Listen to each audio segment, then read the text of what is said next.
एक सूखा हुआ विचित्र वृक्ष खड़ा है। उस वृक्ष पर एक राक्षस का आधिपत्य है।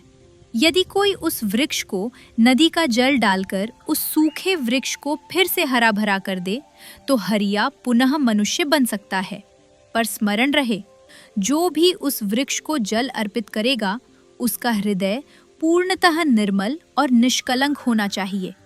यदि उसके मन में छल, कपट या लोभ की कोई भी भावना हुई तो वह स्वयं भी उसी क्षण वृक्ष में परिवर्तित हो जाएगा। मैं अपने पति को बचाने के लिए कुछ भी कर सकती हूँ। मैं उस पेड़ को जरूर जीवित करूंगी। इतना कहकर राधा पेड़ को खोजने के लिए निकल पड़ी।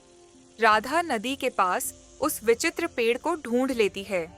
नदी से पानी भरकर राधा जैसे ही उस पेड़ पर डालने ही वाली थी, तभी अचानक उस पेड़ से एक भयानक राक्षस प्रकट होता है। ये इतना आसान नहीं है जितना तुम समझती हो। चली जाओ, वापस चली जाओ, वरना जीवित नहीं बचोगी। नहीं, मैं इस पेड़ को पानी डालकर ही वापस जाऊंगी।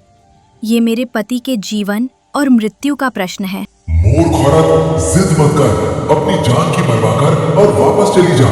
ये ले, सोने चांदी का ये खजाना ले जा और आराम से अपनी जिंदगी जी। जा, वापस चली जा, वापस चली जा। नहीं, मुझे कोई खजाना नहीं चाहिए। मुझे इस पेड़ को जीवित करना है। कृपया मेरा रास्ता छोड़ दीजिए। तू ऐसे नहीं मानेगी तो ये देख, ये अग्नि तुम्हें जलाकर राख कर देगी।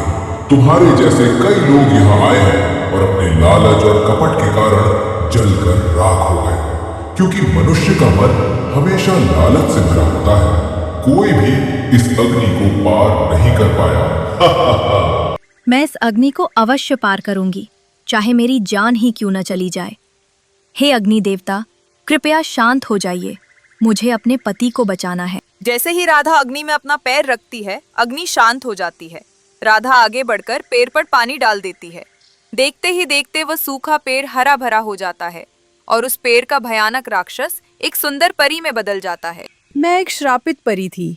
मेरी एक भूल के कारण एक साधु ने मुझे इस पेड़ में राक्षस बनाकर कैद कर दिया था। आज वर्षों बाद तुम्हारी वजह से मैं मुक्त हो सकी हूँ। क्या तुम एक परी हो? क्या तुम मेरे पति को फिर से इंसान बना सकती हो? हाँ, अवश्य। मैं तुम्हारी सहायता जरूर करूंगी। तुम्हारा पति फिर से इंसान बन जाएगा और ये खजाना भी मैं तुम्हें देती हूँ ताकि तुम बिना किसी कठिनाई के अपना जीवन व्यतीत कर सको। इतना कहकर परी अदृश्य हो जाती है। तभी वहां